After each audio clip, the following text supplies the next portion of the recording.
want to know the top 7 strange behaviors of covert narcissists. Ugh. I'm going to be breaking it all down for you in this video coming up. Yeah, the reason I am on this mission is because I have had to deal with covert narcissists, the subject of today's video. I've had to deal with them in a business setting, one of them in a business setting and one in my extended family. I had never even heard the term covert narcissist before until somebody pointed it out to me. And I remember when we were having this conversation, the person who pointed it out to us pointed it out to my husband and me first, and they were like, oh, that person, that family member that you're dealing with is a covert narcissist. And I remember I was like, covert narcissist, I never even heard that term before, but I remember thinking, oh, I don't think she's a narcissist. I mean, a narcissist to me was like a boastful, bragging, super egotistical, usually a male. Like to me, it was always a male.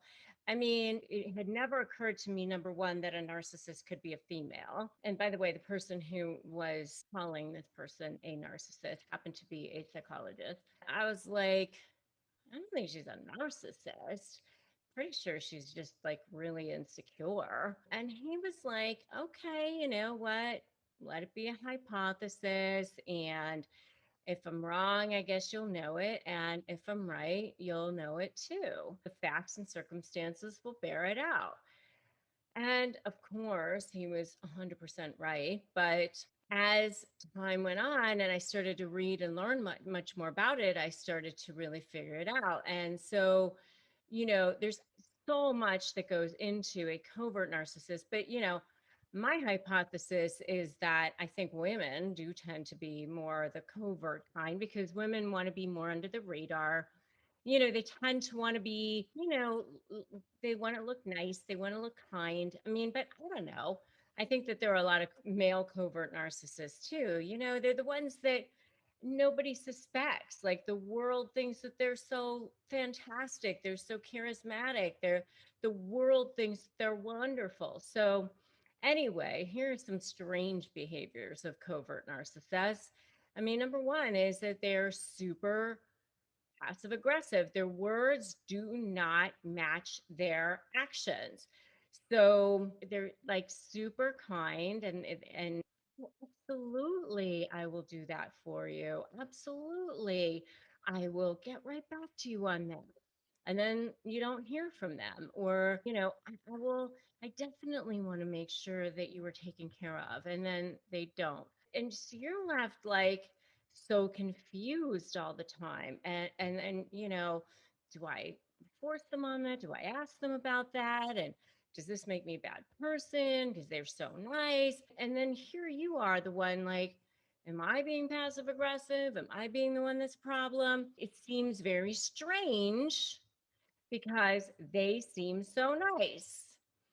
So it's kind of a strange behavior because they seem so nice, but it's actually not strange if you get to know who they are as a covert narcissist. So that's number one. Number two is they value the opinions of strangers over family. I mean, and this is something that my husband and I have seen it with the covert narcissist that we've had to deal with in our family situation. This particular person who shall not be named definitely values the opinions of strangers over family. It can be painful unless you realize and just accept that that's who they are, that they are narcissists. And that's what narcissists do. They are seeking that external praise, they're seeking that narcissistic supply. And that's the very strange thing about narcissists. They kind of take for granted the opinions or the supply that they're getting within their inner circle. They don't really care about the supply that they already have. That's just sort of a given. They want the supply that they're getting externally. For some reason, that means more to them than the supply or the validation that they can get from the people who actually love them, from the people who actually care about them or actually value them. They prefer to get it from other people that they don't even know. But that's how it is. It doesn't really make any sense, but that is very strange. And so that's number two. Number three, and I will never really get over number three, to be honest with you. Both of the covert narcissists that I had to deal with did this with me, and I found it very odd, very weird, very super creepy. And that is that they stare at you. I actually did a whole video on this just because I really couldn't stand it. My whole video was called Why the Narcissist is Always Watching You. You know, both of the narcissists I had to deal with, I would find like would be staring at me, watching me. They stalk your social media, they check out what you're doing. You know, I would find that they would like copy me, watch what I was wearing, copy that. And you know, some people would be like who don't understand narcissism, they'd be like, "Oh, but that's so flattering. That's so, you know, that's so nice that they would like want to be like you or something." But no, like those of you who understand narcissism, like you know that it's not flattering. It's like the creepy kind. Actually, recently I had dinner with another couple who happened to let me know that one of the narcissists that I had to deal with that I've completely cut out of my life, not the family member one, but the other one, let me know that there was like some like buddy who was in touch with somebody else that, you know, sort of like this fringe sort of in touch, that like there's that like narcissist that's still like trying to poke their head through to try to get through the boundaries that I've created. I mean, very sad. But you know, from my own growth perspective, I was like, you know what? I don't really feel any emotion about it. So it was actually good. It was like a little test for me because when I heard about it, I was like, that is so pathetic. I actually found myself feeling like nothing. So I was glad about that. So that's number three. Number four is they're super weird about gift giving. You know, they kind of like don't really want to give gifts. They like, oh, here you go. And there's like ties against it. They don't really like to give gifts. I do have a video on that too, by the way, if you want to check it out. But you know, narcissists, there's always like strings. They don't like to give gifts, really. There's always something involved with the gifts. So that's number four. Number five is they're chameleons, you know, like they're kind of one way with one group and one way with another group and one way with this person and another way with another person, because you know, they whatever color they are with this person, they might be a different color with a different person because you know they don't have a sense of self, right? Because they're a narcissist. So that's number five. Number six. This is actually another little sore spot for me because this is something I had to deal with in my business setting kind of situation. Anyway, they definitely take credit for your ideas. Yep, been there, done that, got the t-shirt. Did not like that, but they do that. They definitely like to take credit for your ideas because they don't have any ideas of their own. Yes, because you know they are energy vampires. That's part of what they do. They suck the energy out of you. And if you know this to be true, give me an energy vampires in the comments below. Come on, say it with me. Energy vampires. Yes, they are. All right. And number seven, this is another little catchy little tune that the coverts like to play. This is another little strange behavior of theirs, which is they act like they're strong. I'm so strong. I'm so good. But then they also like to play the victim. Very strange, very weird. They want to play like they're strong, they're so good, but then they also, oh, they played me. I can't believe they did that to me. I'm so weak. The whole passive aggressive thing.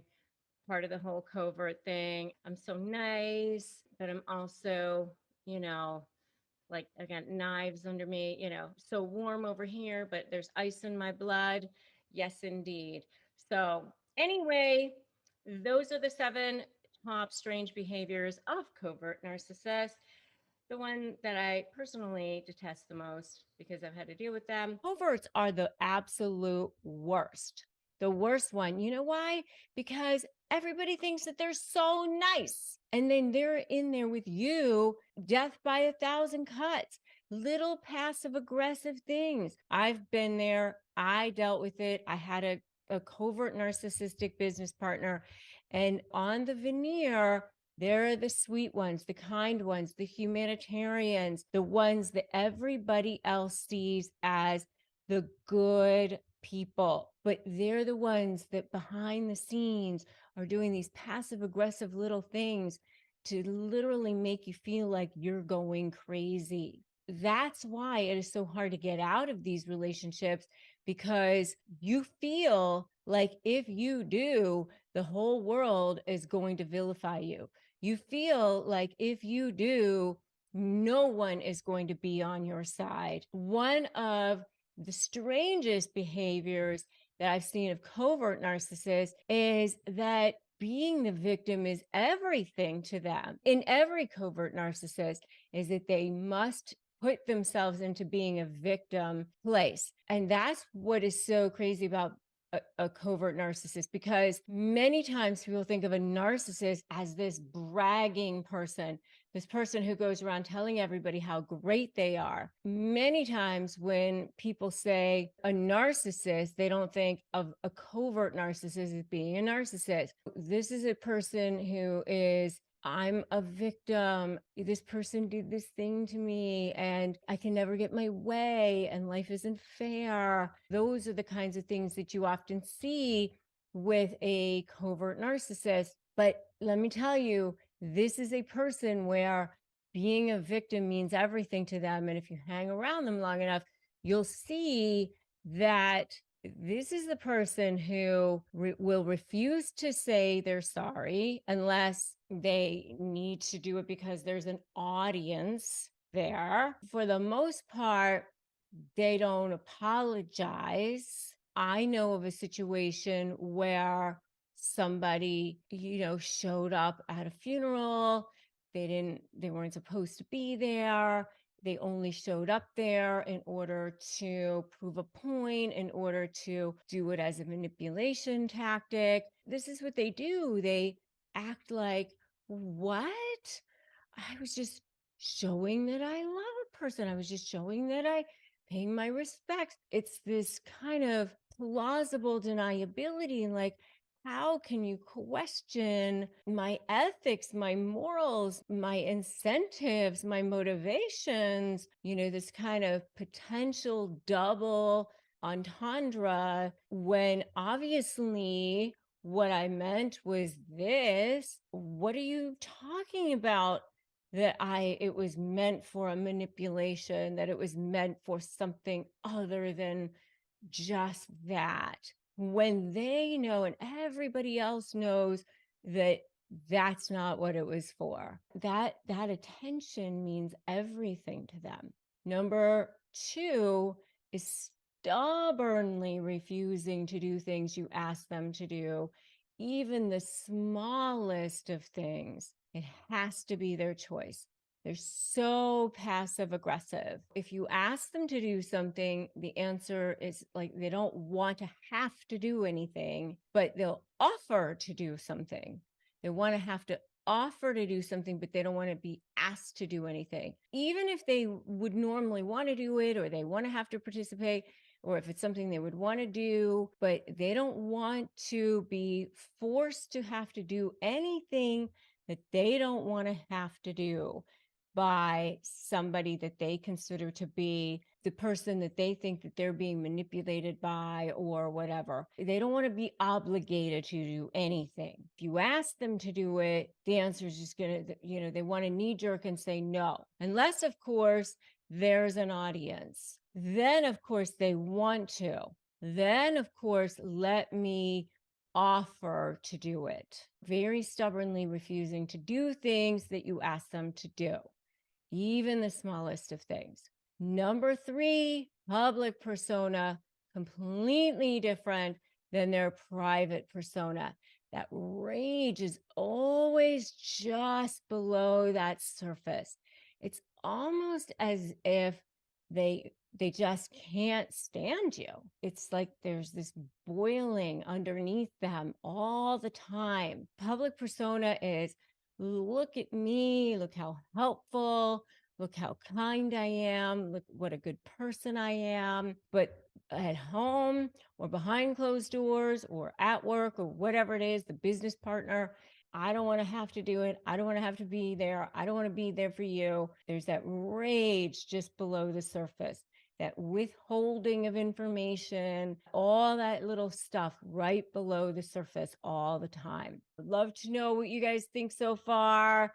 Give me a yes in the chat. Give me a comment below. What are you guys thinking so far? Would love to know some feedback. What are you thinking? Number four is holding grudges. One of the next strangest behaviors that you see about covert narcissists is that they hold grudges about something that you would have totally forgotten about for years, literally for years. And you didn't even realize they were holding a grudge about that particular thing until it got brought up. It's just the craziest thing with them. Like I said, with narcissists all the time, you're either for them or against them. So they hold grudges about things for years. That's one of the strangest things about covert narcissists. But the other thing about that that's really strange is they don't even bother to tell you that you've slighted them in this way. They just hold it. So that's another thing that's pretty crazy. The other thing that I think is a strange behavior about covert narcissists is that they spend lavishly on certain things, but then they are super cheap about certain things. So you'll see that they will spend lavishly on themselves. They love to have the name brand things, but then they are super cheap about gifts and super cheap about tipping, super cheap about other things. So it seems really, really ironic in a lot of ways because, you'll see that they really want to have the very most expensive shoes, the very most expensive handbags, or the very most expensive cars or homes or whatever. But when it comes to gift giving, they buy the minimum that they can get away with, or the minimum that they can get away with as far as tipping. In a way, they are the most dangerous of all the narcissists because they aren't out and about with their narcissism. At least with the grandiose, they tell everybody how bragging and boastful they are. The next thing about that I think is really strange about covert narcissists is that they are chameleons. Wherever they are, whoever they're with, that's who they pick up the behavior about. If they're with somebody who's kind of quiet, then they'll be more like that. They even kind of dress the part. I used to be the target of a covert narcissist, and she used to kind of dress exactly the way I would dress. And it was super weird. One of the things that covert narcissists will do is they will stare at you a lot. I don't know if you guys have seen this, but they will stare at you because they're kind of studying you because they want to start to be able to mirror you. And that is because they are chameleons, right? They want to be able to take on your personality and become like you so that you will like them more, so that they can start to love bomb you a little bit more, love bomb you when they need to. And remember, love bombing doesn't just happen at the beginning of the relationship. Love bombing can happen even during the relationship when they need it to manipulate you again and again and again. And the last strange behavior of a covert narcissist is the subtle put downs.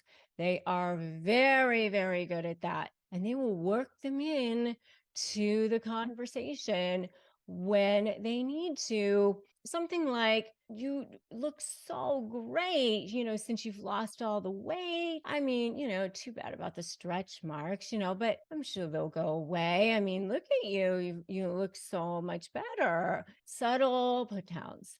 They're very good at that sort of thing. Those are the 7 strange behaviors of covert narcissists. They can drive you absolutely crazy. Fed up with narcissists walking all over you? Sick of everyone believing their lies while you're paying through the nose in attorney's fees? What if you could hold all the cards for a change? Hey, I'm Rebecca Zung. I'm a top 1% trial attorney, a USA Today bestselling author, and I've spent my entire career helping people slay narcissists in negotiations, most recently through my proven slay method. What if your suffering could become your superpower? Imagine turning all that pain into power, not just for you, but for others too. This is your chance to take back control. You can finally win. Become a high conflict negotiation certified coach. Help others while transforming your own life, and do good for the world. This is your chance. Go to RebeccaZung.com/apply, and I'll show you how to turn the tables for good starting today. Covert narcissist. They have a public persona that is totally different than their private persona.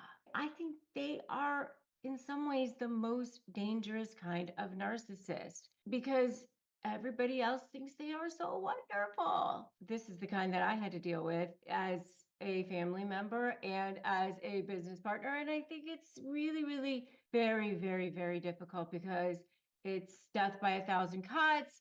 And it's really, really, really hard when you're trying to tell somebody about it. You go to tell somebody about it and everybody thinks, well, that doesn't sound so bad. Let's dive in. The first hidden habit is that subtle underminer. A covert narcissist is very passive aggressive. And so what they will do is they might subtly put you down. What's the name of that thing again that you had?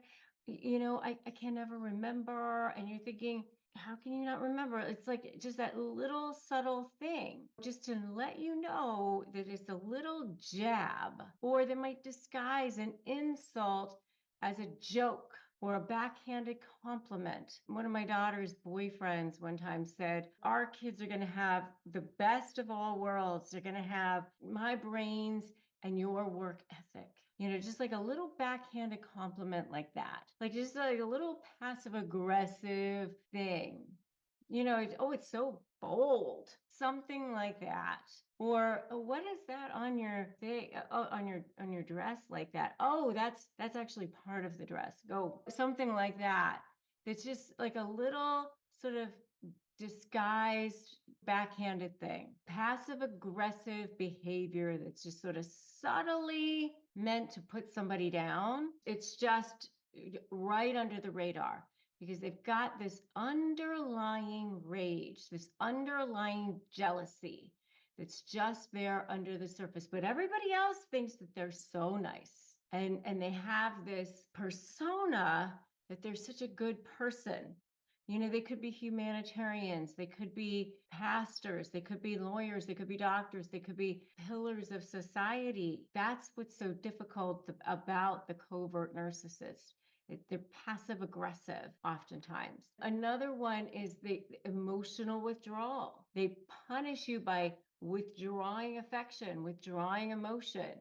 They give you the silent treatment, suddenly becoming cold and distant. Instead of the grandiose narcissist that's telling everybody how great they are, or telling you, hey, you're an asshole, or whatever, give you the cold shoulder for days, refusing to acknowledge your presence. Just all of a sudden, you just don't know what's going on.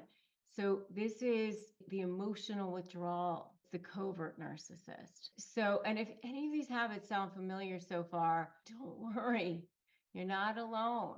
And if you need phrases for disarming narcissists to handle these situations, get my free phrases for disarming narcissists at disarmthenarc.com, so that you can have something at the ready. You can get them and use them for your text messages, for your emails, for communicating with narcissists. It'll help you. If you face these, share your stories in the comments.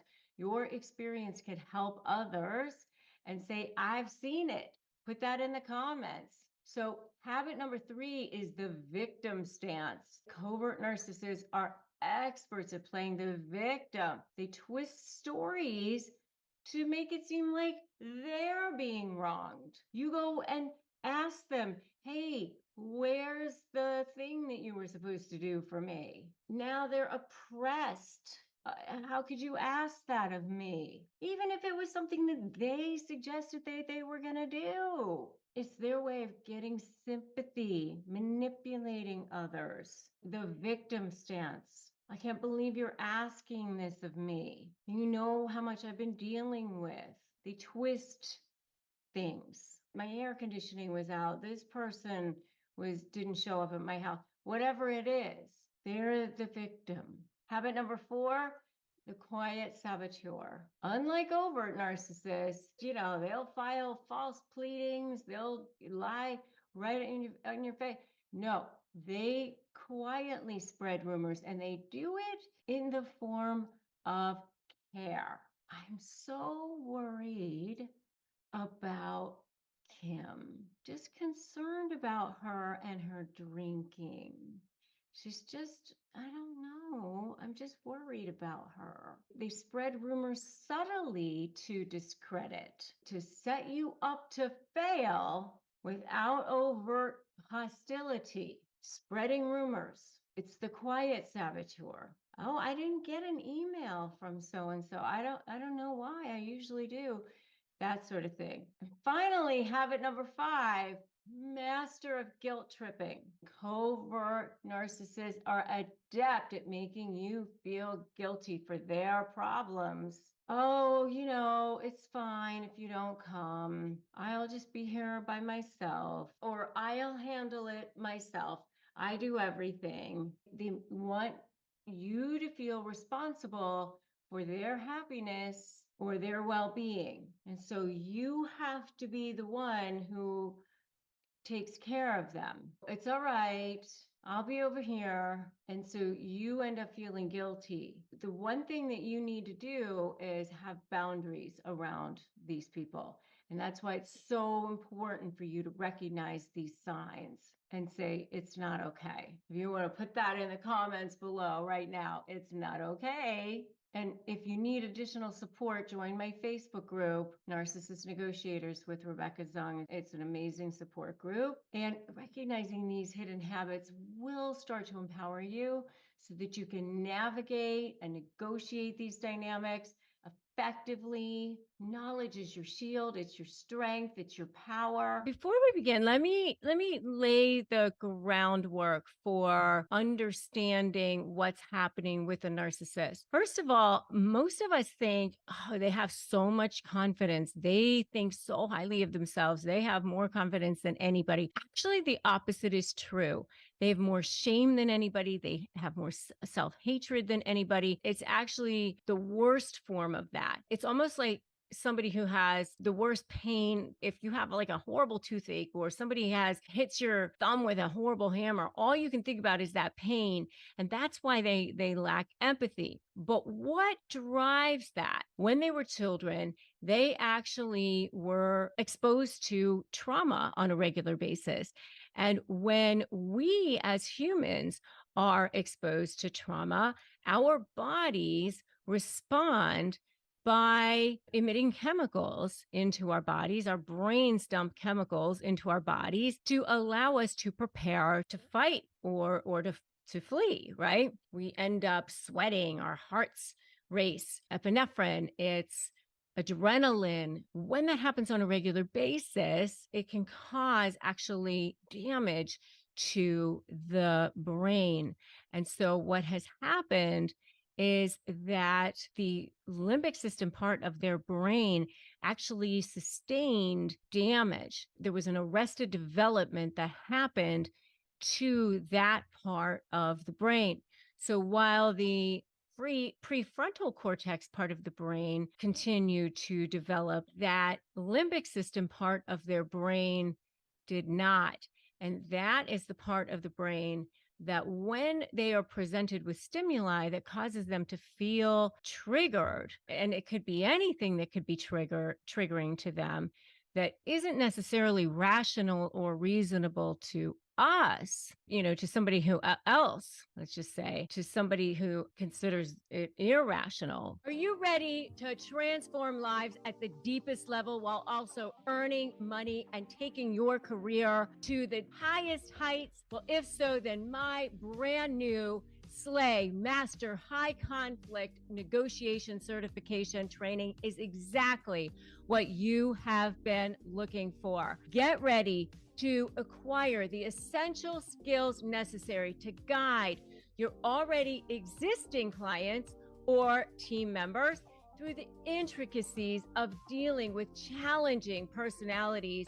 Or you can become a brand new certified coach and ignite an amazing new career and start off by knowing that you can make a real difference in people's lives. Hi, I'm Rebecca Zung, and I'm an attorney, and I've been named a best lawyer in America by US News, and I'm also a globally recognized narcissist negotiation expert. I'm also the author of a best-selling book, Slay the Bully, How to Negotiate with a Narcissist and Win, and I'm the founder of the Slay method of negotiating with high conflict personalities. I am a certified coach also, and as a certified master coach in the Slay method, you will be able to guide your clients or your team members through the complexity of dealing with high conflict or narcissistic personalities, including using the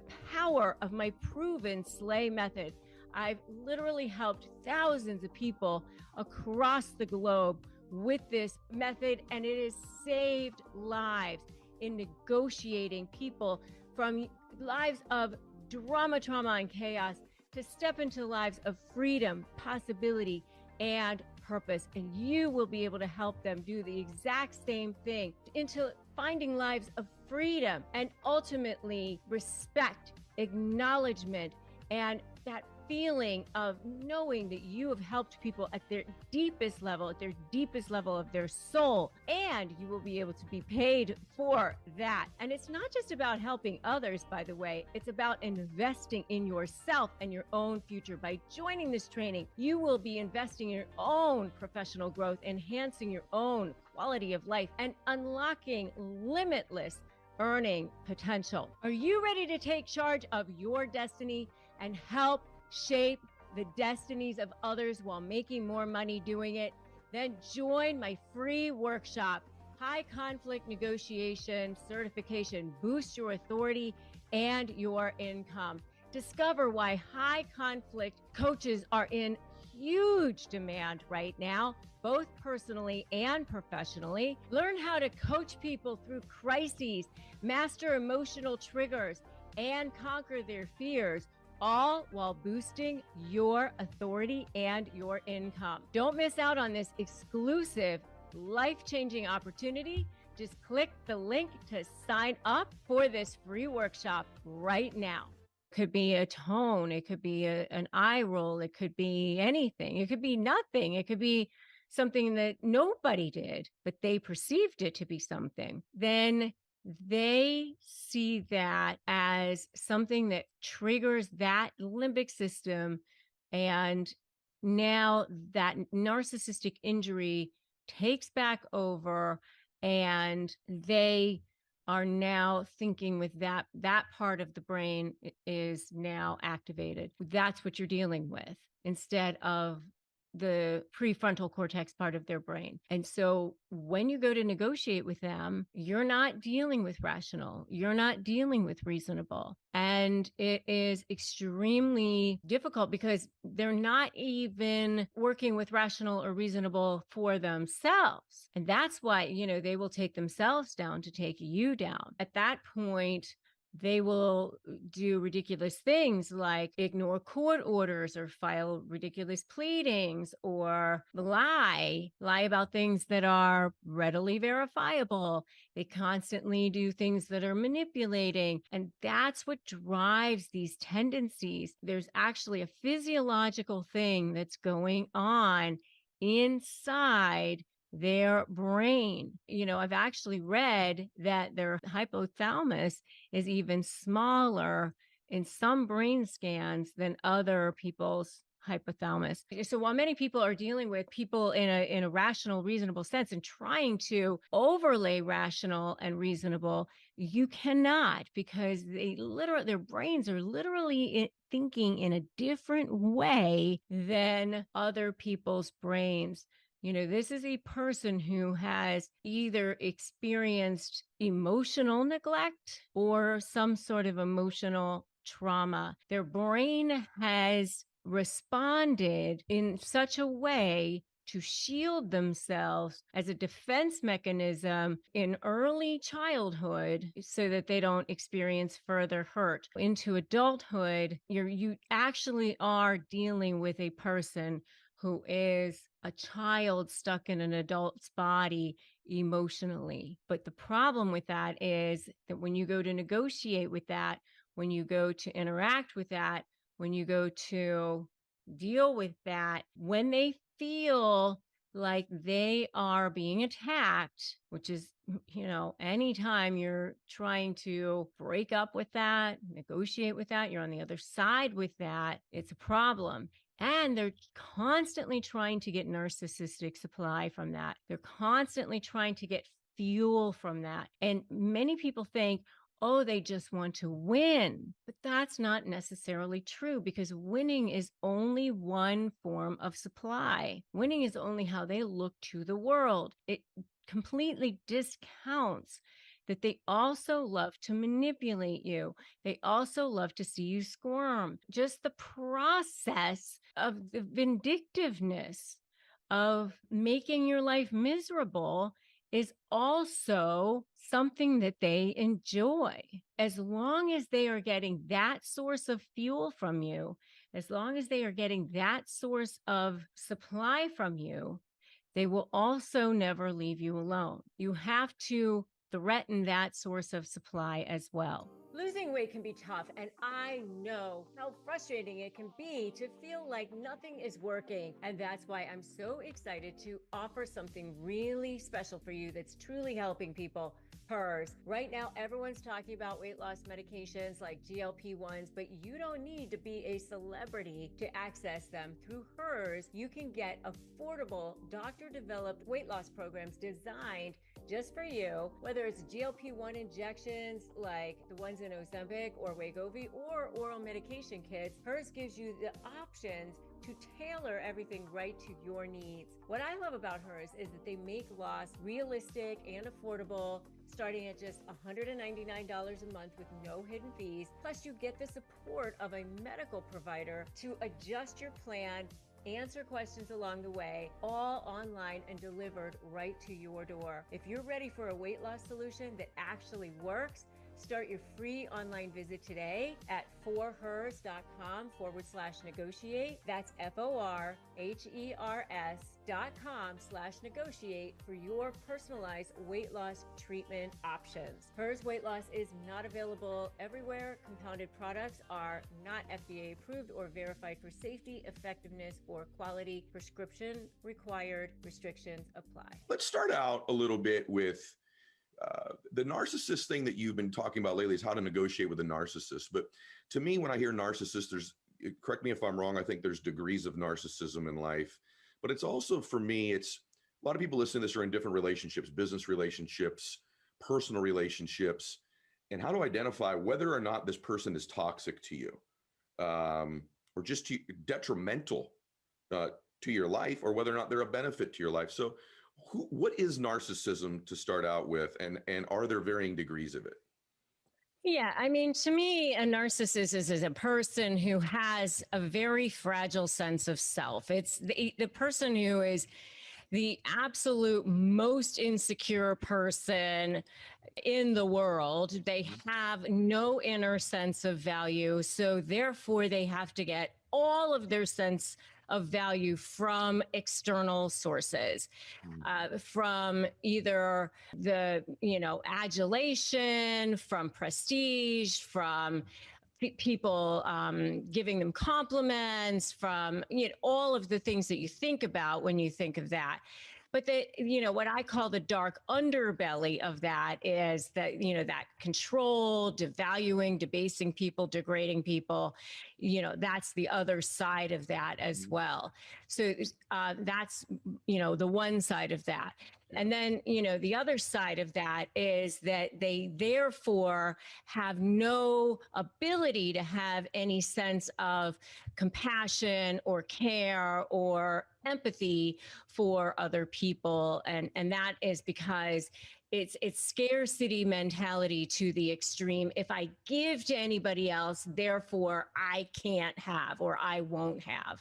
So that's really what a narcissist is, all the way to the end of the spectrum. And as you said, I do believe that all of us, to varying degrees, have some sense of that. We've all, had some feeling of insecurity at times. We all want to feel seen, heard, and know that we matter. That's part of being human. Right. And so, it's when it becomes pathological. It's when it becomes, that's the only way that you feel. So brilliant. I want to stay on it because, listen, what's the most important things in our lives is obviously our sense of self. And we, like, as you said, people want to be seen and heard and felt, and they want to express themselves. They want to feel valued. That's healthy. That's okay. But right now, if you're listening to this or you're watching this, you may be in a relationship where you're like, is this the one? Or maybe you're even married and you're thinking, why are we not happier together? Maybe it's a business relationship that you have, people that work with you, for you, or are a boss of yours. And so I want to hone in on this idea that, because for me, I started to really, when reading about this, people start flashing. Well, that particular person in my life, man, they are so addicted to attention, so addicted to getting accolades and admiration externally, and will do almost anything to get it, even do things to their own detriment. So how do we distinguish between the unhealthy and the healthy? I want to ask you specifically about something. When I was kind of ranking people that I know, including myself on this spectrum, so to speak, because I think there's a point where now no longer is this person healthy in my life. They become toxic. There's a line there. And for me, the other sign of the aggressive narcissist, or the more severe one, is they also will never take responsibility for any of their behavior. They immediately make you think you're the crazy one. Well, what about you? And they constantly turn the frame and put it back on you. Everyone right now that knows someone like this is going, I know that person. Do you think that's where you distinguish the line that this person is unhealthy because they won't take any responsibility for this addictive behavior for attention and admiration and accolades? Is responsibility one of the quotients we should be looking at? Well, I mean, I think there's a number of different types of lines, and I think it depends on the type of relationship that you're in with that person as well. I mean, is it a work relationship? Is it an intimate relationship? I think it really kind of depends. I mean, are you in a business relationship with this person? Is this person like in your finances? Are they in your space? Or is it kind of a more of a casual relationship? I think it really kind of depends. How much control do they have over you? But if you are feeling where the hairs on the back of your neck are up, your gut reaction is not feeling good, you're feeling like this relationship is not working for you in some way. I mean, I know for me, I had a very minor business with a business relationship where I had gone into a business partnership with someone. Thank God it didn't go very far. And the business didn't really make any money, but it was enough that it absolutely made my life completely miserable. It was a covert narcissist. And, right from the beginning, I saw red flags, but I kind of ignored them because I was like, well, but this person seems so nice. But yet I knew that there were these flags, and I let them go. And I thought that I could overcompensate for them. And I thought that, well, there's these other things that seem good. And I Exactly. continued.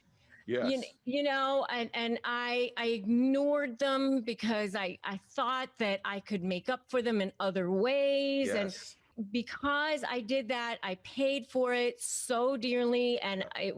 it ended up to be one of the absolute worst nightmares of my entire life. Mm, And most of the time with these people, from the beginning yeah. that it's not good. You said You something in see there, the Rebecca. I just want to signs. jump in and ask you about it because to me, you said such a great distinction between business and personal. Personal for me, one of the things I measure is how much of my energy am I using to have to feed this person's ego and prop them up? Right now, if you're in a relationship, friendship, personal, intimate relationship with somebody, measure it. How much of your energy, time, thinking goes to having to prop up their ego constantly, right? And how much energy are you expanding? And is it a never ending thing you're doing? You want to do that the rest of your life? Business sometimes, though, to your point, I'm locked in now and I may need to be dealing with them for a while. Maybe I do need to exit. But if you can't, you have to deal with someone who's got some form of narcissism. You have this thing you say that is so brilliant. I want if you'd cover two of them at once. One is slay, and the other one is sort of this related is this sort of how to ethically manipulate the manipulator. How do they do it? They're so cruel. They're so awful.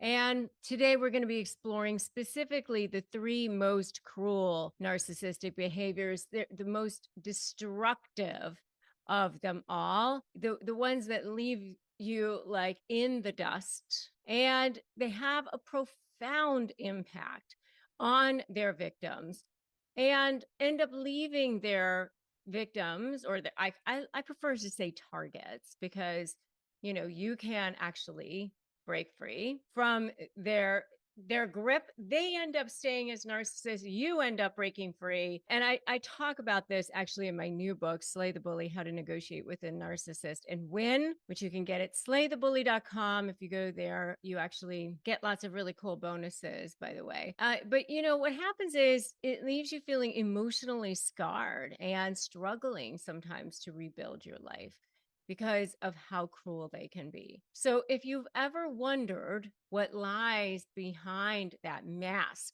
of a narcissist, which they deeply try to cover, which they want to make sure that you never get to see, then you are in the right place.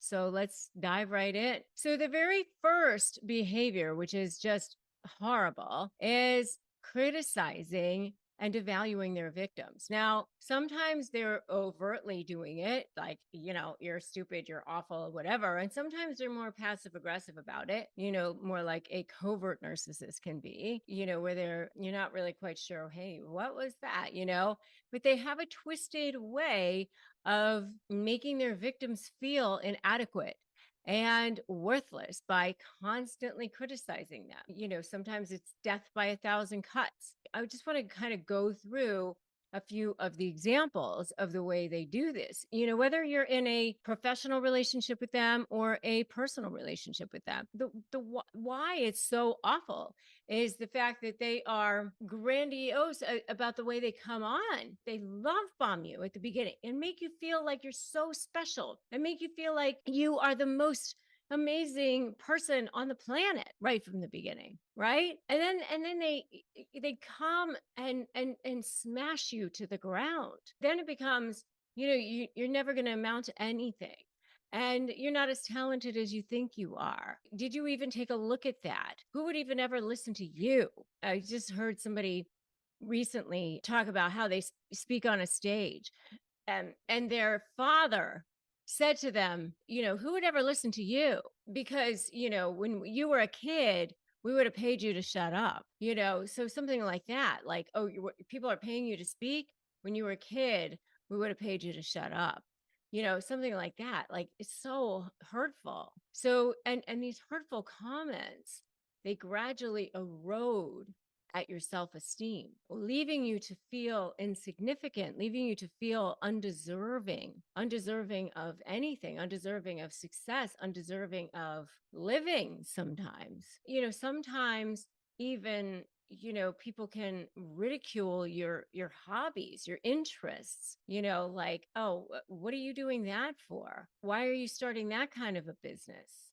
I mean, I remember even when I went back to law school years ago, I had 3 children already and I was still young. I was still in my 20s at that point. But, I remember one person said to me, there's so many lawyers, everybody who's, I know somebody who graduated from law school and they're bagging groceries. And I remember thinking, well, not everybody who graduates from law school is going to be bagging groceries. Somebody's going to get a job. Why wouldn't it be me? If you listen to these things, then you can play into that and it becomes the neuronal pathways of your brain. So people can make snide remarks.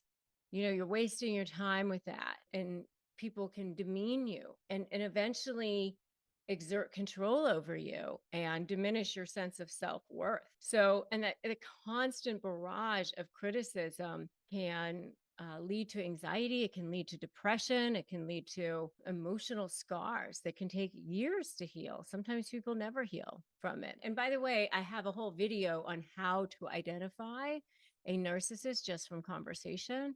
And I would definitely check that out if I were you. And if you guys have felt this, give me a totally in the comments. The next one is withholding affection for leverage. So they're masters of manipulation, and especially in negotiations, which is what I specialize in. And one of their cruelest tactics involves deliberately withholding affection. So let's consider a couple of more examples to illustrate this point. In a parent-child relationship, for example, a narcissistic parent will withhold affection whenever a child does not conform to their expectations. So they give their child cold shoulders, to refuse a hug or a kiss, or completely ignore the child for days as punishment. And this emotional manipulation creates a constant sense of longing in that child who desperately craves that love and validation from that parent. As they get older, then they create these patterns again in their life where they feel completely unworthy, and they might end up in relationships with people who withhold affection, where they desperately are trying to heal that in themselves by finding people who they think that they can love back to health. And they think that if they can get this person to love them, then it'll heal that wound, and they never end up doing it. In, a romantic relationship, a narcissistic partner might use physical intimacy as a bargaining chip. They might withhold sex as a form of physical affection, as a means to control the partner's behavior and force compliance. That's why they do that. It leaves that victim feeling undesired and unloved and trapped in a cycle of feeling, seeking that validation and intimacy from that narcissistic person. It's very, very sad. The narcissist probably does want that affection, but they just don't know how to go about it in any other way other than in a way that's unhealthy like that. But the problem is with narcissists is that they don't know how to go about getting anything in any other way other than in a manipulative fashion.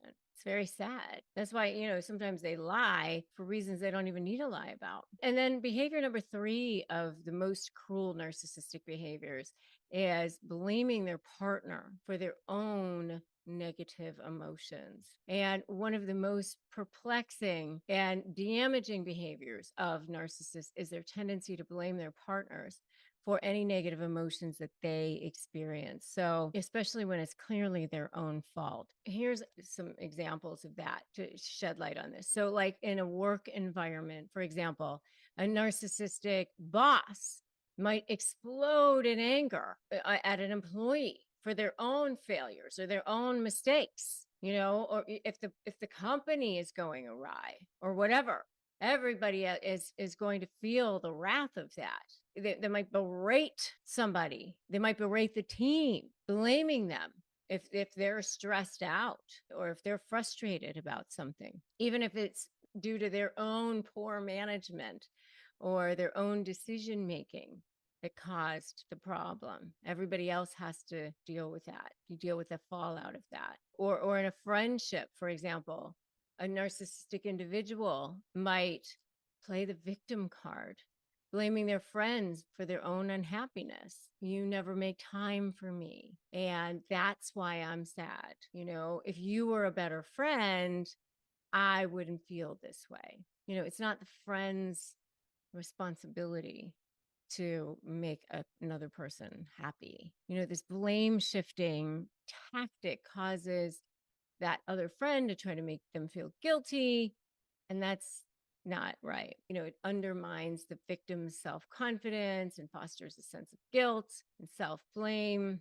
Those are just a few of some narcissistic cruel behaviors, but I think those are the three most cruel behaviors, and some of the examples that go along with it. Making that transition between summer and fall is always a crazy thing. And that's why I love having a leather jacket, like my gorgeous one from Quince. And they have timeless and high quality items, which I love. And they don't blow my budget, which I also love. They have cashmere sweaters and washable silk tops.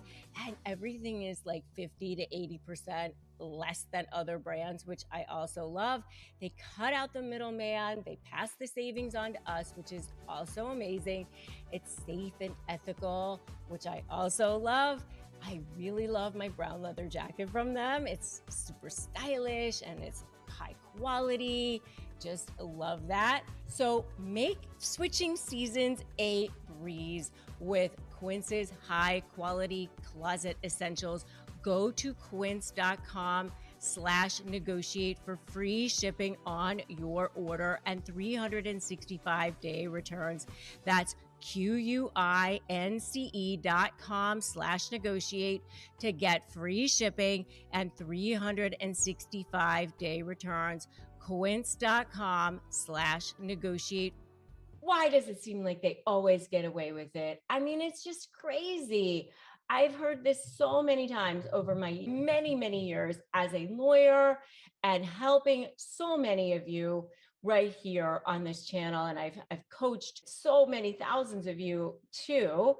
And I hear it all the time. How did they get away with it? How did they get away with it? How did they get away with it? It just seems so crazy. I mean, well, one of the first things I'm going to tell you guys is that there are no narcissist fairies or narcissist police that live in people's living rooms, right? They don't just pop out and go, hey, you're not allowed to do that. That just doesn't happen, right? So the only person that has any power over people is the judge. So a lot of times, you do have to file motions, you have to get things done in the court system. But that being said, narcissists don't always get away with their bad behavior. It just seems like they do because they've kind of gotten away with a lot with you sometimes. But I am going to tell you this, and I'm going to tell you, first of all, that one of the things that I teach you a lot in my SLAY program is how to not let them get away with their behavior, using my SLAY methodology with my strategy and my leverage and anticipating their behavior and focusing on you, which is what SLAY stands for. If you're so ready to slay, give me a slay in the comments right now. And then next, I just want to tell you this, that narcissists get blackballed all the time when they treat people like crap. You think you're the only one that sees it? That's not true. I mean, they get blackballed in places where they work, in organizations, in associations, and places where they hang out. People see it all the time. You know that they self-sabotage all the time. I mean, they definitely do. They self-sabotage relationships. They self-sabotage financially. They self-sabotage in situations socially that were advantageous to them. They ruin perfectly good situations where they were actually were going to get somewhere because they couldn't see it and they screwed it up for themselves. They couldn't appreciate a situation. They acted inappropriately. They acted in a way that was self-entitled. They lack empathy. You know that You know that they lie. You know that they got caught in lies. You know that the way that they behave with you, they've behaved with other people as well.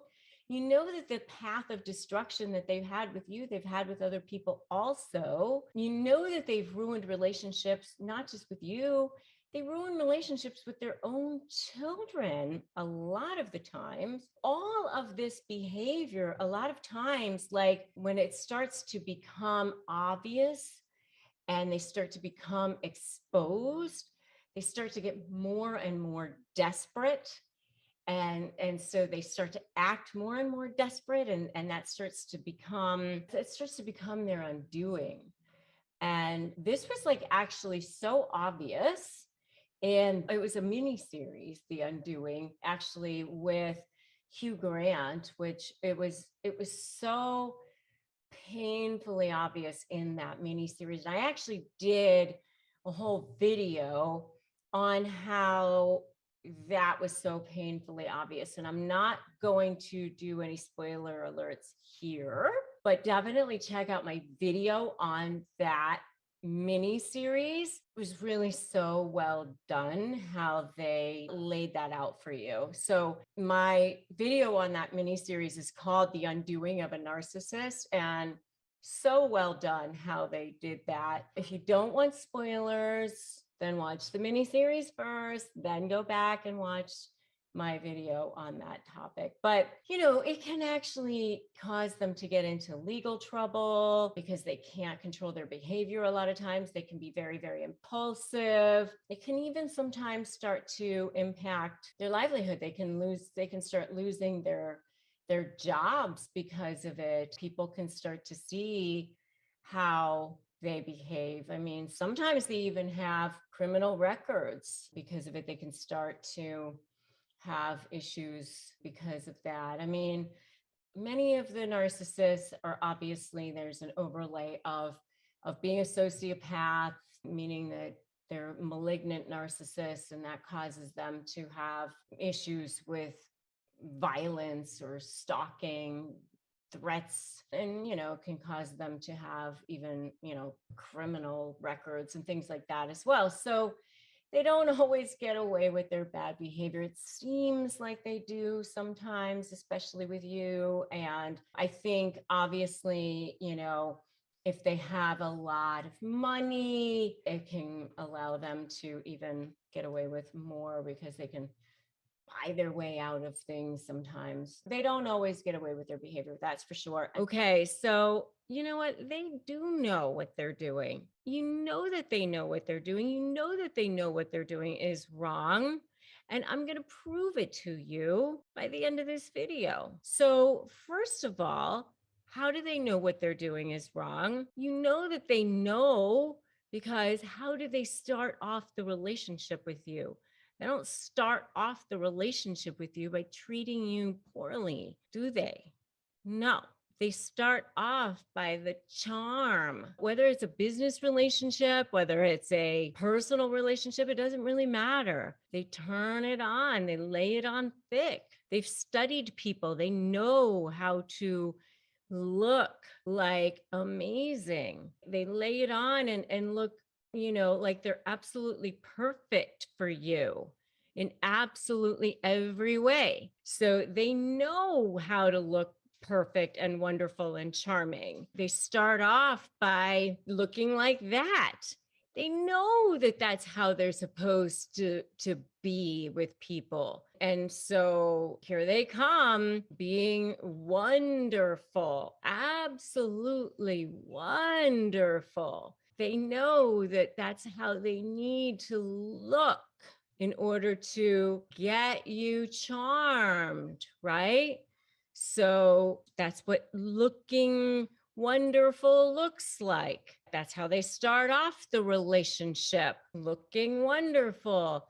Let me get that for you. Let me help you. Let me be as wonderful as I can be. So that's proof number one. I know that in order to get you to think that I'm wonderful, I need to seem wonderful to you. So that's number one. And number two is if you catch them doing something that they're not supposed to do, what do? Lying and denying, right? I mean, if they didn't know it was wrong, why would they lie and deny it? Obviously, they would just say what they were doing, but they know that they have to lie and deny about it. That's again proof that they know their behavior is wrong, proof that they know it's unacceptable. Because if they didn't know what they were doing was unacceptable, they would just tell you, right? So there again, proof. And again, with the projection and deflection, same thing. You catch them in a lie, or you catch them doing something. They project and deflect, same thing. Same thing with their double lives. They all lead these double lives. They have this sort of face that they don't show people, and then they have this face that they show people.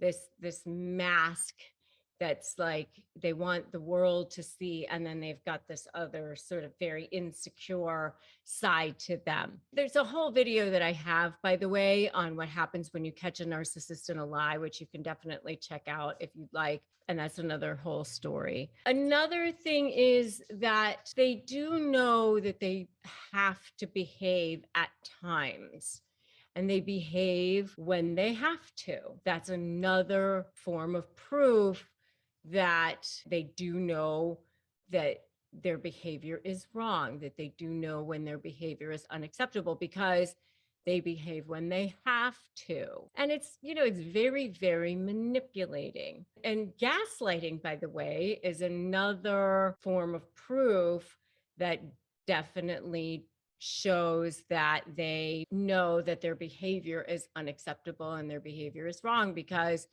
they are using gaslighting as a form of manipulation, and they are very much deliberately using that as a form of trying to get somebody to believe that their reality is something different than what it actually is, for their own benefit, so that they can have what they want, so that they can project and deflect away from whatever it is that they're doing, so that they can get away with things, or whatever it is that they want to get away with, because they're manipulative. A lot of times, if they're smart enough, especially the covert ones, they can see and mirror what people are doing and behave in a way that they can see is supposed to be, oh, I'm supposed to act empathetic. I don't actually care what's happening in somebody's life, but I can pretend, and I can see that that's how empathetic people act. So I can mirror that and make it look like I actually care. And so that can become very, very dangerous too. But they know that that's like supposed to be how they act.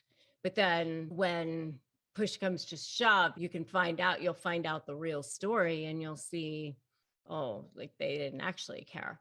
And then you'll see like that they knew that their behavior wasn't what it was supposed to be, or whatever. And then again, you'll see that they're proof that they knew their behavior wasn't what it was supposed to be. And again, you'll see where they know that their behavior isn't what it's supposed to be, but they don't care a lot of the time. You will see a lot of times they do tell on themselves too, by the way that they speak, by the way that they act, by the way that they write their text messages, by the way they write their emails. They can't help but do that a lot of times. It's really interesting when I teach people how to put together their strategy and their leverage in the Slay program. I always tell people they are horrible and heinous to deal with, but they're actually very simple in the sense that their playbook is kind of the same. The patterns are very, very similar. They're not all that difficult to figure out once you have figured out that you are dealing with that personality type. They're actually pretty simple because they're all driven by one thing, and that is that narcissistic supply, because they do need that narcissistic supply. That is their food, it is their lifeblood, it is their oxygen. But there are many, many examples of how they do know that their behavior is wrong, because they can behave when they want to, because they do all the time, especially at the beginning of the relationship, how they got you in the first place. And, when you're dealing with them in court, you can see them behaving in front of the judge. You can see them behaving with lawyers. I mean, you see them behaving when they need to all the time. And that's your proof. So let's go back to when you first started this journey. You got into a relationship with a particular individual. How did that start for you? Started with an introduction from someone else, and this person was wonderful on the surface. I think I've said this before. I was the diamond of all diamond supply at the time. That relationship went on for about a year, and it resulted in a pregnancy. And when the pregnancy happened, about 2 days after, I'm sorry. The diamond of all diamond supply. Mhm. Not all people know what that means. So Okay. let's define that for some people. Okay. So for high conflict individuals, there's two types of supply: coal supply, diamond supply. Diamond supply is how they are perceived in public, what matters most to them.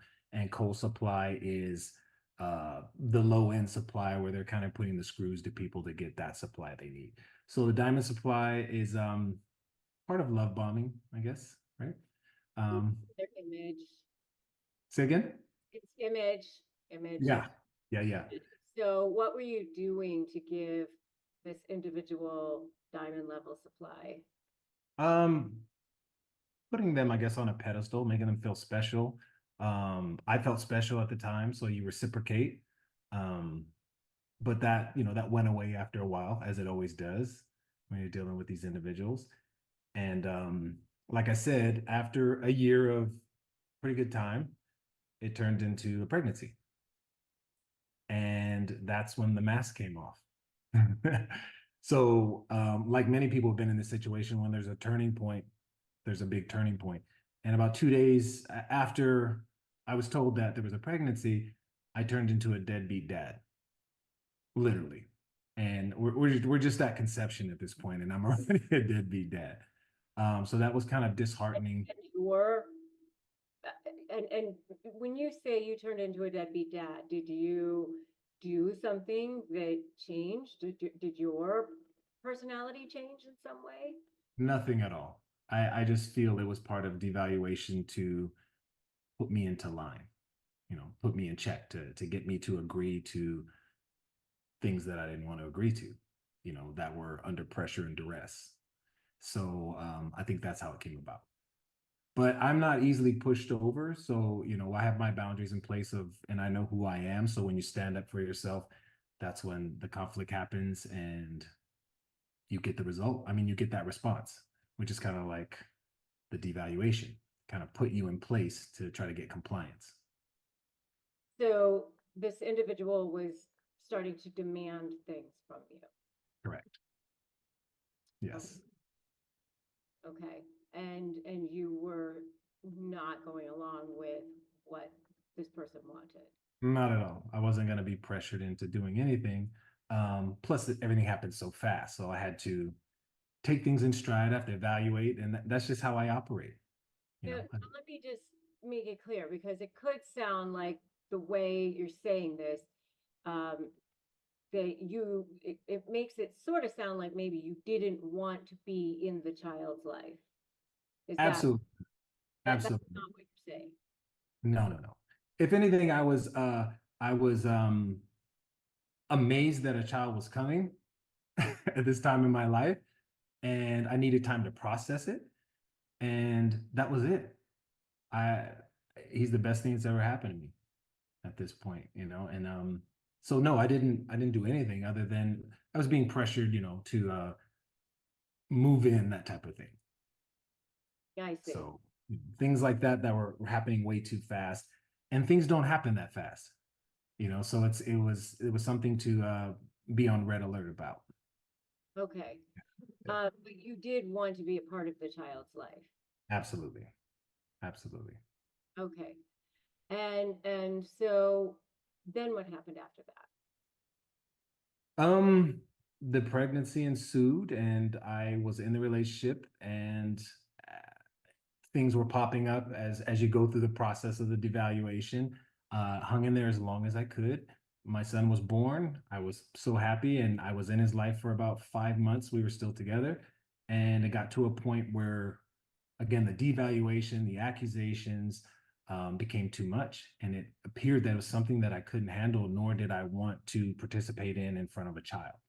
Um, I did everything I could, to be that person in their life and in my son's life. And unfortunately, you can't do enough when you're dealing with these people. No matter how good you are, no matter how much of yourself you invest, it's never enough, and it becomes a bottomless pit. And you find yourself getting lost in that, and feeling like you can't win no matter what the situation is. And all I wanted to do was be a father to my son and to be in his life. And everything that was coming back to me was pushing me out or making me feel unworthy of that when I did nothing along the way to deserve that. Hmm. And Right. that's a bad feeling. That's a bad feeling. And so how did it make you feel when she started calling you a deadbeat dad and trying to push you out? How were you feeling at that point? I was surprised at first because you don't expect to hear that. First of all, it's unwarranted. The child's not here yet. How am I a deadbeat dad? But as things went on, you start to, for one, you second guess yourself. Even though I'm pretty solid and I know who I am, the tactics that they use make you second guess yourself, and you start thinking, why is this happening? I'm not doing anything wrong. So then in turn, you try to do more and you get the same result. And that's how a trauma bond is formed, I'm assuming. And I kind of sensed that as I was going along. And again, you have these like little spidey senses in you that tell you that something is not right. And I didn't want to fall into a trap of just going head first and being manipulated.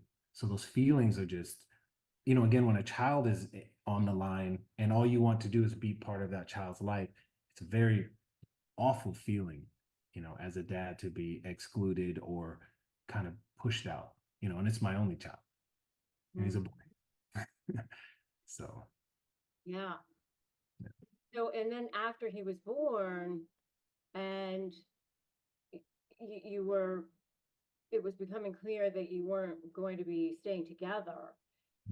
Was there any fear there that perhaps you weren't going to be able to be in his life as much as you wanted? Um, yes, absolutely. You think, first of all, when, I did the discard. So when I had had enough, basically, of the accusations, there was an accusation that I just couldn't tolerate. And so I had to remove myself from that situation. Are you comfortable revealing what that was? I was accused of verbal abuse of the child. Oh, And officially. yeah, and nothing like that has ever happened. And I figured to myself, and people in this situation probably can identify, is if something like that can be said, then you realize there's no boundaries. So that means it's going to go even further than that. So I decided to remove myself in that situation right then and there. And when that happened, I became public enemy number one, as you put it. And I would say the second mask came off that time. And I was dealing with a person who I never knew. And I'm the enemy. I'm the worst thing ever. Um, and that's when I had fear that I may not be in my child's life. And because of the accusations, and you feel, as a man, you feel going into family court that, the law is kind of against you, I guess, because you always have heard that, oh, children need to be with the mother. I guess it was called the tender years. It was Oh, yeah. Yeah, but that's no longer in play, and there's many studies out now from, saying that there should be equal time between mother and father. So I learned that early on, and I decided I was not gonna allow someone to not allow me to be in my son's life, and I was dedicated to that, and there was nothing that was going to stop me from being in my son's life, no matter what. And I had to endure a lot. And I'm in a much better place now, but when you're dealing with high conflict individuals, they do their part to make your life miserable, to almost like to get you to throw in the towel. It's like a battle of attrition. And I wasn't going to get into that, no matter what the situation. I like that. It's a battle of attrition. It's so true. And a lot of people, they just think they're never going to get there. Yeah, and you do feel that way, and there's despair, and you ask yourself, why am I in this situation? This should be so simple. There's a child here, like the child should come first. Where I tell this to my friends, baby mama drama or baby daddy drama is one thing, and as funny as that sounds, but when you add that special sauce of a high conflict personality type on top, you're in an entirely different realm, and it tests you, and again, when all you want is to be in your child's life and to have a normal life with the peace that you had prior to this interaction, it's rough, and it calls for a lot of sleepless nights, figuring, how did I get here? How do I get out of this? What did I do to deserve this? That too. Yeah. And what I did to deserve it, I was a good person. We're targeted for a reason. We're good, like you say, we have value, we have light, and they're attracted to it, and they want to take it. Do exactly. Mhm. So how did you eventually figure this out? What happened? Well, early on in this journey, once I recognized what I was dealing with, high conflict personality type, I started studying. I'm that type of person. I'll feed myself as much information as possible just so that I know what I'm dealing with in any situation, business, personal, whatever the situation is. And I stumbled across your videos and I learned about you early on. And there's so much value in the information that you have online. It was invaluable, and it helped me so much. And I learned early on about the power of documentation and leverage. The SLAY method itself is just incredible, and the L, which stands for leverage, the power of documentation. I mean, that's a pillar in the method itself, and that's the one that I gravitated to right away. Because when you're dealing with a high conflict individual, there's the drama and the trauma and the accusations and the harassment. There's so much going on that you have to document it, and that becomes a chore in and of itself. And so during that process, when I learned that early on, I figured it was something I had to do, but it became so overwhelming because the time when I had my son, I was being harassed. And then when I didn't have him, I was spending time documenting all the harassment and putting things in order. So it was affecting my time with my son and my bonding, and then affecting my personal time and my professional time. And again, it feels like you're under a rock, and it never stops coming. Like I said, it's a battle of attrition. It's trying to get you to throw in the towel. And I had to build a defense and start with boundaries. Yeah. And to be clear, you got my SLAY program, which Yes. is SLAY stands for strategy, leverage, anticipate, and focus on you. Mhm. So you started building leverage Mhm. through the SLAY program, and you started, Yes. okay, strategy, first of all, is building that vision, knowing where you want to go, and you Yes. knew where you wanted to go. You knew what your clear vision was of the end goal. Yes. And so, okay, how do I get there? What are the steps? What are the action steps I need to take? Okay, now what leverage do I need? All right, now how do I build it? And so you actually came up with your own app, which I want to talk about. It's Yes. pretty genius. So let's talk about that. Okay, so during well, first of all, the app is called Custody Keep. and it's a child-centric document organization tool to help individuals who are in a custody battle or any legal battle with a high conflict personality type. And it was born out of my, my personal journey in this documentation process. I was talking about how overwhelming it can be. And I had notes when I got home. I would email myself notes. I would say notes into my phone, anything and everything to capture the moment. And it became scattered. And on top of being bombarded with harassment and all this stuff going on, you still have all this stuff in the back of your mind. And unless you get it out and organize it, you feel discombobulated, and there's a lot of anxiety and stress that goes along with it. A lot of sleepless nights. You wake up in the middle of the night thinking, oh my God, I need to jot that down. And it becomes, again, overwhelming, like a second job, and all I wanted to do was be with my son. I'm sorry. Well, yeah, and I was just going to mention in the program, I do teach you how to organize it, right? Yes. And I do give you some templates, and I give you a lot of different samples of leverage. Absolutely. Of, but it's still on you to go, okay, what's going to be, my leverage, and how do I need to, and what summaries are going to be good for me, right? So, yes. So that's where what you've come up with helps with that. Yes, I basically took what I learned from the SLATE program and how to organize it, but then centralize it. So it's all in one place, and you can do it in real time. I found myself in many situations where something would happen and I needed to jot it down immediately, like contemporaneous notes, so that I wouldn't forget it.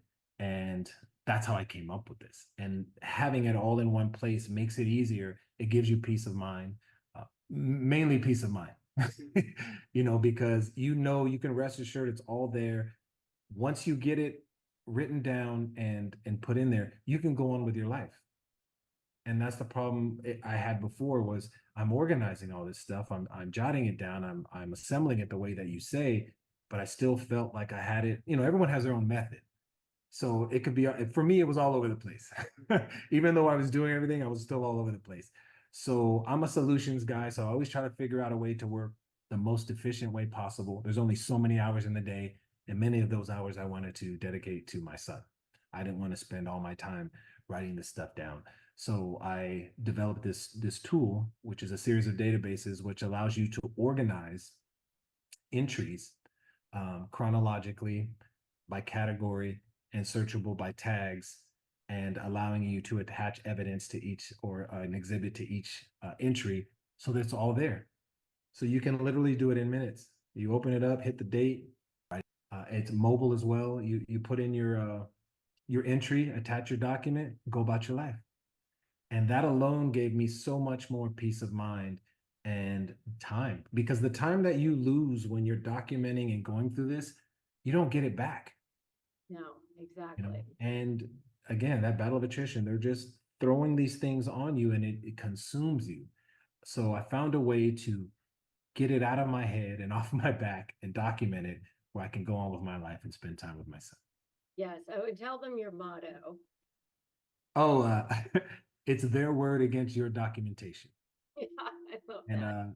I came up with that early on, and that was my guide through the whole process. It's like, when you're dealing with high conflict personality, they're going to accuse you of anything and everything, but it's hearsay. And everything that I present is supported by facts or document or proof.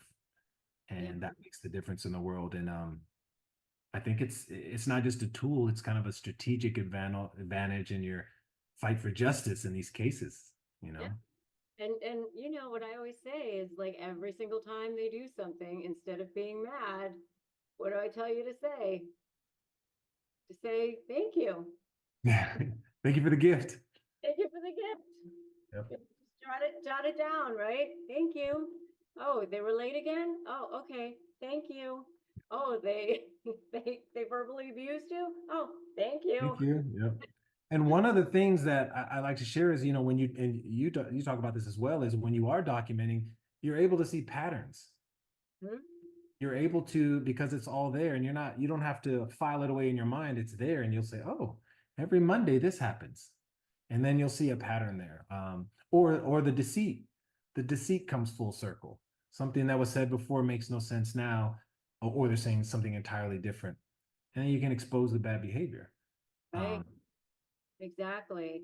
You know, I always have this sample that I use in one of my webinars that one of my clients had used in trial, which was that, you know, this, it was in a 4-month period. There were like 98 custody exchanges, Yeah. and I asked for a change, like, I don't know, like 50 times of the 98 times or something. And then in under an hour, it was like 40 times or something. I mean, it's like ridiculous.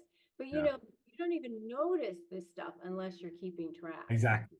And you hit it right on the button, like being able to document that, and when you're being notified, that says a lot when you're in front of a judge. I mean, hey, every time I got a notice, it was 10 minutes before I was supposed to be there. You're already on your way, you know, to exchange or whatever the case is. And that's disrespect and inconsiderate of people's time. And it's meant to extract coal supply, you know, just to put the screws to you. Well, and it's that, and on top of that, it's the other person is going, I am the best dad, or I'm the best mom, or I just want to be with my kids. They mean the most to me. Well, really? But look at this. You asked for a change in schedule like 50 times. Yeah. If putting your kid first, what does that say? Yeah. Right? So Yep. it's great for cross-examination. Yeah.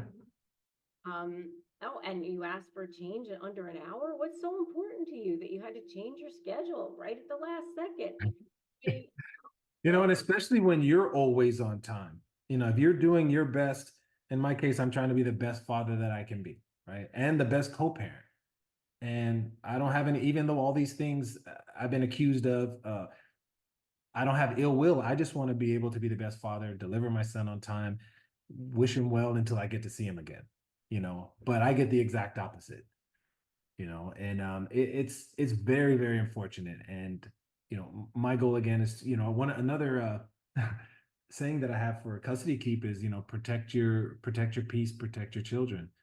And again, it's kind of what I want to do is just know that I'm at peace when I drop him off, and that when he's with me, I can spend the time with him and not be distracted by these things that have no value other than to stir the pot. Right. And you know what? Those are the kinds of things that make you look like you're so great too, because you're like, oh, look how many times I said yes, no problem. Because every single time you ask the other person for a change in schedule, the answer is always going to be no. You know, and I often tell my son, you know, who works with us, the same thing, because he's always like, I'm not going to ask her because she's going to say no. I'm like, just ask her, get her to say no, because then we have the record of it. Yeah. And it's sad that you have to do that. You know, again, when I'm always thinking child-centered first, and or child focused, and you just want what's best for them. And sometimes you'll present something that makes the most sense for everyone, and there's just a no. Sometimes there's no response. Yeah. You know, and you can document those things. You know, it's important. And Well, hopefully it'll I'm put. coming into town, for example, like to go visit him, and I want to be able to see his son, you know, and I said, can you just ask her if we can see the child extra, you know? And he's like, I'm not going to ask her because she's going to say no. I'm like, please just ask her so you can get her to say no. Yeah, it's it's unfortunate, you know. But you know, that's what we deal with. And you know, through the slay method, it's been super helpful in, again, building boundaries, creating that invisible bubble to protect yourself and protect your peace, and creating the leverage to get the outcome that you want. And the strategy part too, again, I knew exactly what I wanted to be in my son's life. That was it. There was no ill will, nothing else. I just want to be, make sure, ensure that I'm in his life. And that was my guiding policy, basically. You know. Yeah. And where are you now? Tell them where you are now. Well, I, through the process, you know, of of what's been going on, I was awarded 100% legal custody due to the lack of cooperation. Um, and we still have 50-50, what is it, physical custody, which I have no problem with. Um, but I just want her to be a good parent, a good co-parent, you know. But through this, again, using the slave method, that came about in my favor, just to be able to make the decisions on my son's behalf in his best interest. It has nothing to do with me. It's just trying to come to agreements on things that are normal for regular people. Hey, let's put him in this school. No, it's a headbutt. It's, you know, it's unfortunate. And I'm sure people listening can attest to that, you know, and resonate with them, because it's something that we deal with. You know? Right. But at the beginning of this, had you been dealing with a regular, reasonable person on the other side, I'm sure, knowing you as I do now, you would have been fine with, hey, let's discuss, let's agree upon, you know, but it came to this only because of the situation. Of course. And I don't even want problems. You know, most of us don't. We're empaths. We just want to smooth. If the relationship doesn't work out, totally fine. There's still this little person who needs both of us, and they need us to cooperate and communicate and put them first. And that's what I've been doing. But when you're not getting it on the other side, you have to protect yourself and protect your child. So that becomes paramount, and that was paramount. And again, through that process, but it's changed me as a person. I feel like I've grown. Going through your coaching program has changed me as a person. I feel like I can handle these situations way more easily. We still can be triggered at times because of who they are, but these are tools. These are life tools that are going to help me for the rest of my life, and help me be a better father. Yeah. One of the other things that I say is never jade, right? Never Yeah. justify, argue, defend, or explain. We just do that. We just, oh, there they are, acting like themselves. Yeah. And that gets exhausting too, doing that. And I, after learning that from you, I stopped doing that. There's no need to justify myself. I know who I am. I know what I'm providing in my son's life, and I can stand behind it. And you can challenge me if you want. I have proof of everything. There's nothing, it's sad because there's a lot of fathers who are in my situation that just want to be in their children's life. They don't want the drama.